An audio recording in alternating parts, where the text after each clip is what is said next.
El único héroe es el héroe en grupo, nunca el héroe individual, el héroe solo. Héctor Oesterheld, escritor y guionista de historietas, nació en Buenos Aires el 23 de julio de 1919. Si bien se graduó y trabajó de geólogo, se dedicó por completo a la literatura. Escribió cuentos, artículos de divulgación científica y relatos infantiles. A partir de 1950 comenzó a escribir guiones de historietas y relatos de aventuras para la editorial Abril. Creó sus famosos personajes Sargento Kirk, Bull Rocket y más tarde Ernie Pike, Sherlock Time y Mort Cinder. En 1955 se asoció con su hermano Jorge y fundaron la editorial Frontera. Publicaron revistas como Frontera y Hora Cero y en formato de libro sus historietas más conocidas, Sargento Kirk y Bull Rocket.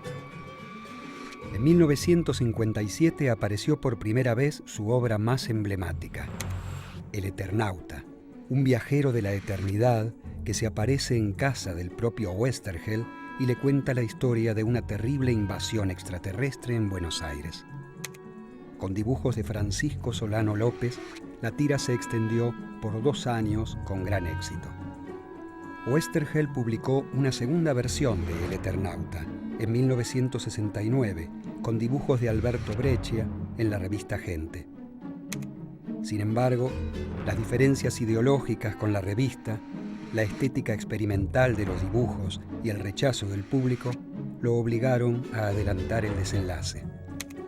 En 1976 salió una reedición de El Eternauta en la revista Scorpio. Su éxito motivó la creación de una segunda parte, El Eternauta 2, también con dibujos de Francisco Solano López. Oesterheld, que militaba en la organización Montoneros y había pasado a la clandestinidad, reflejó en el guión su compromiso político. El 21 de abril de 1977 fue secuestrado por la dictadura militar en la ciudad de La Plata. Estuvo detenido en Campo de Mayo y en el centro clandestino de detención, el Vesubio. Al igual que sus 4 hijas, sus 2 yernos y sus 2 nietos, Héctor Oesterheld continúa desaparecido.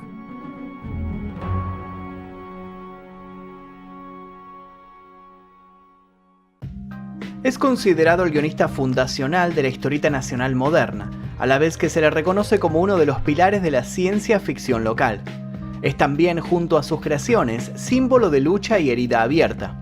Él y su familia sufrieron en carne propia los horrores más atroces, no esos que venían de una raza extraterrestre como habían previsto sus historias, sino que unos muchos más crueles, unos que nacerían dentro del seno mismo de nuestra sociedad.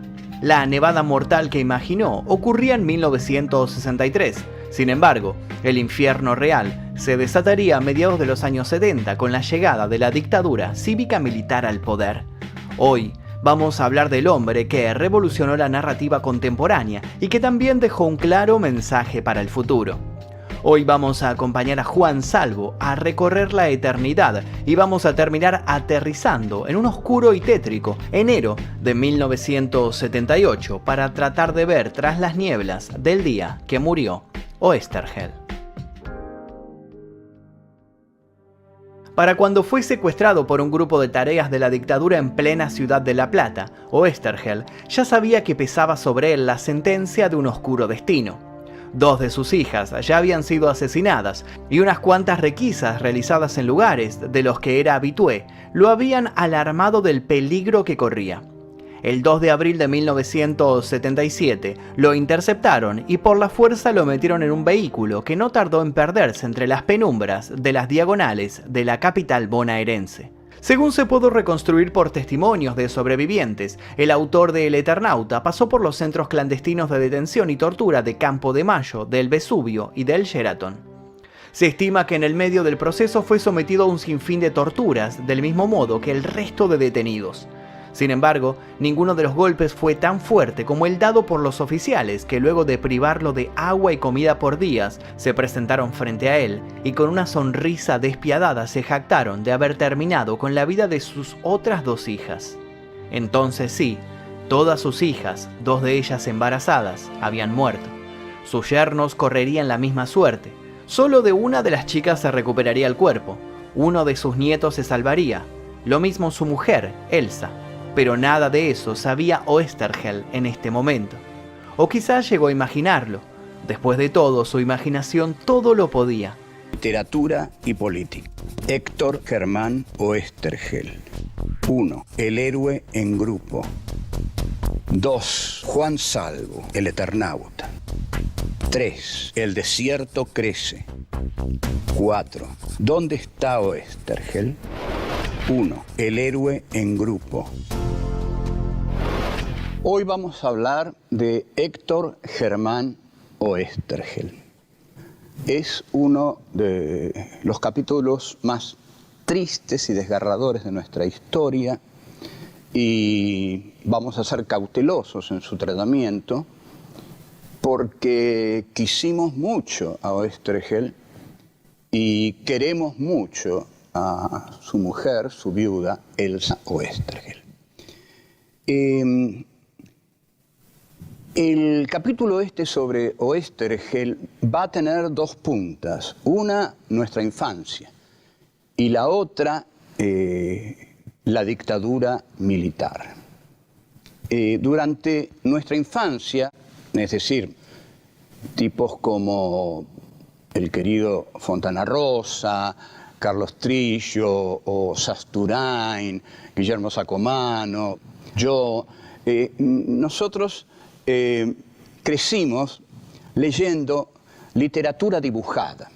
Literatura dibujada es un término que Oscar Mazota utilizó para designar a la historieta cuando trabajaba en el Ditela este tema.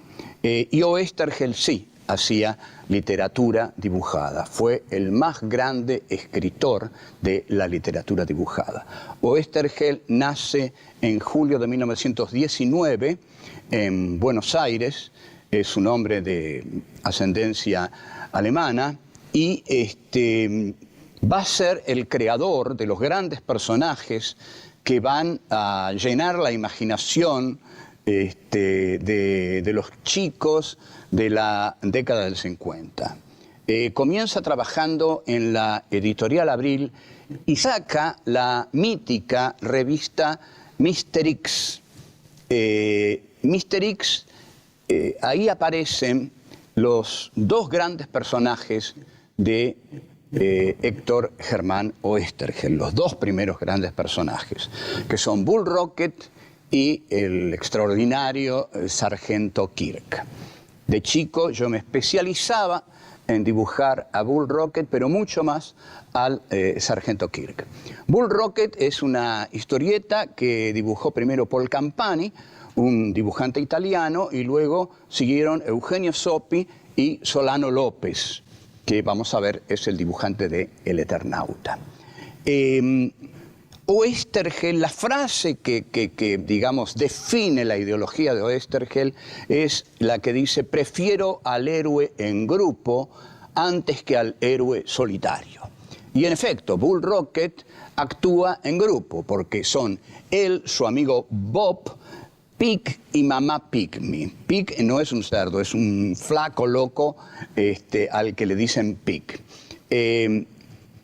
Este grupo de 4 se va a reproducir en la gran historieta de Oesterheld, ya dibujada por el gran maestro Hugo Pratt, que va a llegar a la gloria universal con su personaje de Corto Maltés.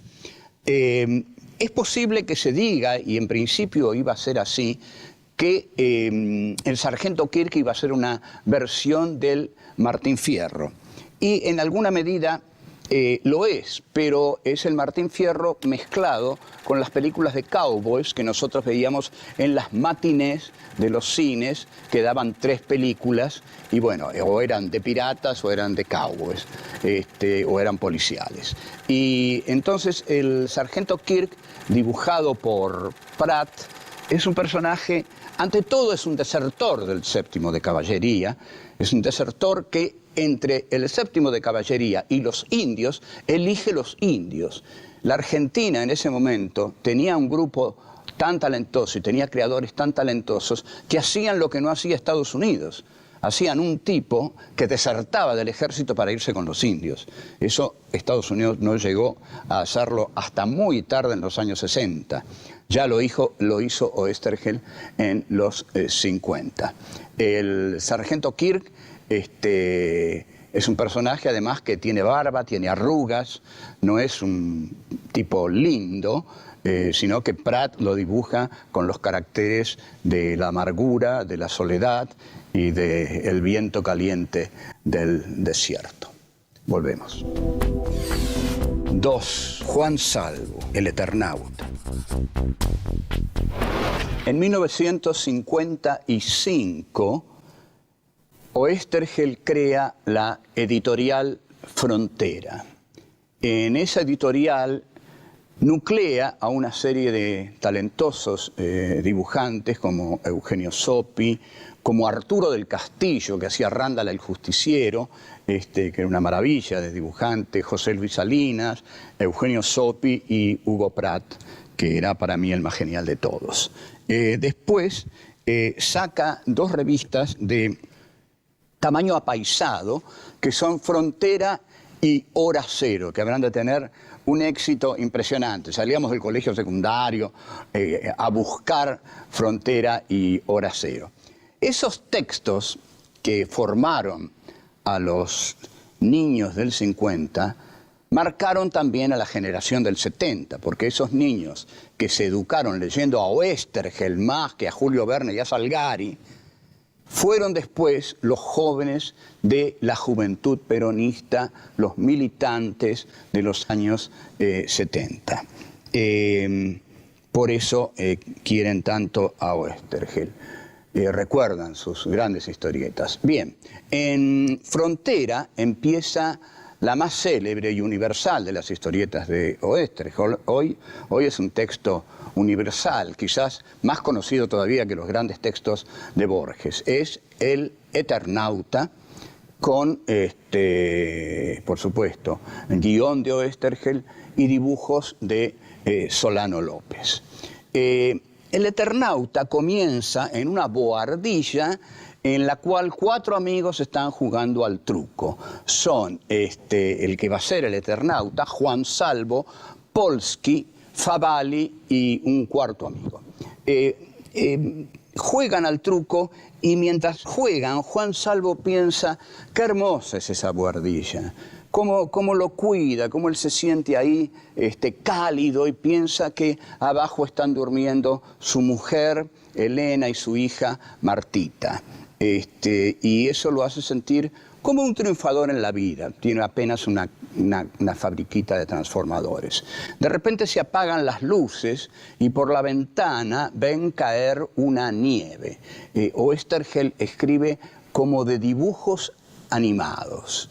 Esta nevada es la nevada de la muerte y ellos se asoman a la ventana y ven que la calle está poblada de cadáveres, que los autos han chocado y entonces han descarrilado los autos, deciden encerrarse. Cierran todas las ventanas, las aseguran y no hay que salir de la casa, porque en la calle está la muerte. Sin embargo, Polsky decide ir a cuidar a su familia. Dice, yo tengo que ir a cuidar a mi familia. Entonces, sin que lo puedan contener, sale a la calle. Y aquí hay una serie de cuadritos sin texto, silenciosos, donde se luce Solano López, mostrando cómo Polsky primero corre erguido, después comienza a inclinarse sobre sí mismo, y bueno, finalmente un gesto de tremendo dolor y muere. Bueno, ¿qué significa la nevada de la muerte? Para nosotros, en los años 50, era el comienzo de una gran aventura. ¡Qué extraordinario! ¡Qué imaginación!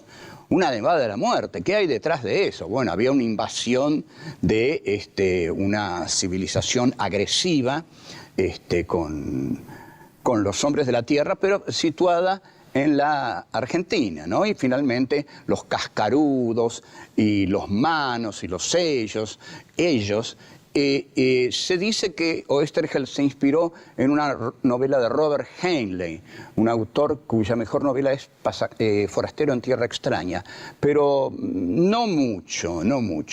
Y hay una película también que se llama Starship Troopers, en la cual se pelea contra enormes insectos. En esa película, que se estrena durante la década menemista, se nota el desencanto de los argentinos, porque cuando vuela a Buenos Aires, las plateas aplaudían, gozosas de ver a Buenos Aires estallar. En noviembre de 1976, la editorial Record publica una reedición del Eternauta, también en fascículos, y ahí la Nevada de la Muerte ya no prefigura el futuro. La Nevada de la Muerte es la represión de los militares, claramente. Y los que se tienen que ir de la casa son los que se exilian. La metáfora de la nieve que cae y que mata a todos se identifica para los militantes, para los que se sienten agredidos y cada vez se sienten más agredidos, porque como la subversión no se sabe qué es lo que lo hace a uno subversivo, y además a los que echaban del trabajo le ponían un sello que decía potencialmente subversivo, no se sabe esa nevada a quién está destinada. Cae para todos. Es decir, cualquiera puede ser víctima del terror del Estado. Y en esto consiste el terror, en que cualquiera puede ser víctima. Por eso el Estado terrorista mata inocentes, para que todos sientan que no hay inocentes, que todos son culpables. Volvemos. 3. El desierto crece. A Oesterheld le va mal con las editoriales Frontera y Hora Cero, con la editorial Frontera, y bueno, entra en conflicto con algunos de sus dibujantes. Hugo Pratt viaja a Europa y ahí comienza, no sabemos exactamente cuándo, la militancia de Oesterheld en, primero entre los grupos juveniles del peronismo, donde ahí comienza también la militancia de sus 4 hijas, y él se encuadra decididamente dentro del proyecto bélico-político de la organización armada Montoneros. Es así como en el diario Noticias, en 1974, Noticias es un diario que aparece en 1974, Oesterheld edita la historieta La Guerra de los Antartes, que es una clara metáfora sobre el imperialismo atacando a un país débil. Cuando está en Montoneros comienza a pergeñar la segunda parte de El Eternauta, que es la que tenemos que analizar. Aquí el Eternauta, Juan Salvo, ha cambiado. Es decir, su cara tiene las huellas de la tragedia, y Solano López dice que él recibía los guiones de Oesterheld o por teléfono o se los hacía mandar, pero él ya no lo veía a Oesterheld. En la historieta, Oesterheld acompaña al Eternauta, es parte de la historieta, y vuelve el Eternauta cuando todo el país ha sido arrasado, todo ha sido arrasado. Entonces hay que trabajar con los restos de una civilización destruida. En una parte, el texto que escribe Oesterheld dice: un recio, súbito golpe de viento estremece la casa como si el desierto quisiera entrar. ¿Quién quiere entrar, el desierto o la muerte? Esto nos remite a una gran frase de Friedrich Nietzsche, que dice, el desierto crece. Con esto Nietzsche quería decir que el nihilismo crece. El nihilismo es la nada crece, la no significación crece, la muerte crece, el desierto crece. La frase de Oesterheld, que quiere decir que ahora la lucha no tiene límites, ahora la lucha no tiene límites, hay que dejar de lado todo sentimiento de humanidad en esta lucha, porque la lucha por el hombre tiene que prescindir de los sentimientos humanos. Frente a la muerte solo queda la lucha mortal. Este es el mensaje central de El Eternauta 2. Pero el Eternauta aquí, cuando mata con sus manos, sus propias manos, a uno de sus enemigos, vemos que comienza cada vez más a identificarse con el enemigo, a identificarse con los manos, con los ellos, con los enemigos que Juan Salvo, el primer Eternauta, había tenido. Pero este nuevo Eternauta tiene la crueldad de sus propios enemigos. Y Oesterheld dice, este no es el Juan Salvo que yo conozco, es un extraño total. Es como si él fuera ajeno a eso que fue. Y Juan Salvo en un momento advierte que Oesterheld lo está mirando así. Y le pregunta, ¿crees que me transformé en uno de ellos? Entonces aquí Oesterheld, increíblemente, desde dentro de la organización, está postulando la identidad entre el Eternauta y los ellos, lo cual es postular la identidad entre la organización político-militar y la dictadura, tal como fue ocurriendo con el desarrollo de los acontecimientos, cuando la organización político-militar comienza a utilizar uniformes. ¿Por qué? Porque la vanguardia, al no tener contacto con las bases, comienza a girar locamente sobre sí misma y a perder el sentido de la realidad y trágicamente comienza a identificarse con su enemigo, porque en lo único que piensa es en su enemigo. La única imagen que tiene es la de su enemigo, porque ha perdido la imagen de la realidad al perder el contacto con las masas. Esta es la tragedia de la vanguardia. La vanguardia se caracteriza por trabajar desde afuera, en exterioridad. La vanguardia no se mete dentro de la materia de la cosa, sino que trabaja desde afuera porque cree conocer las leyes de la historia.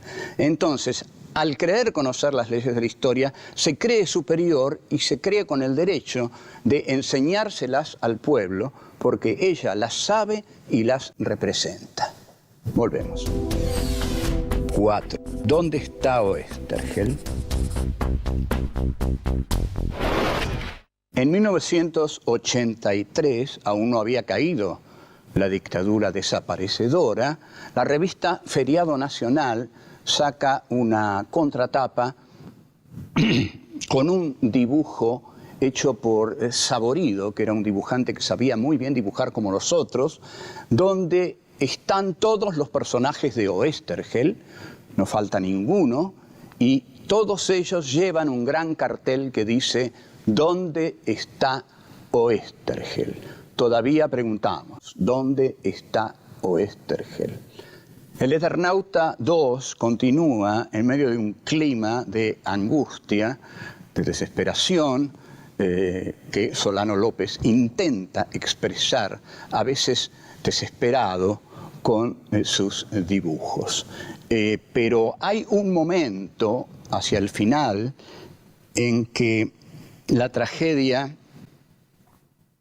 encuentra su punto más alto.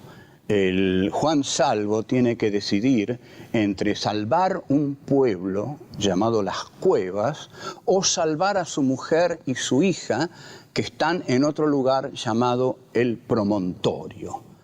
Finalmente, la opción de Juan Salvo es salvar ese pueblo y luego, cuando llega a El Promontorio, encuentra que su mujer y su hija han muerto, han sido asesinadas.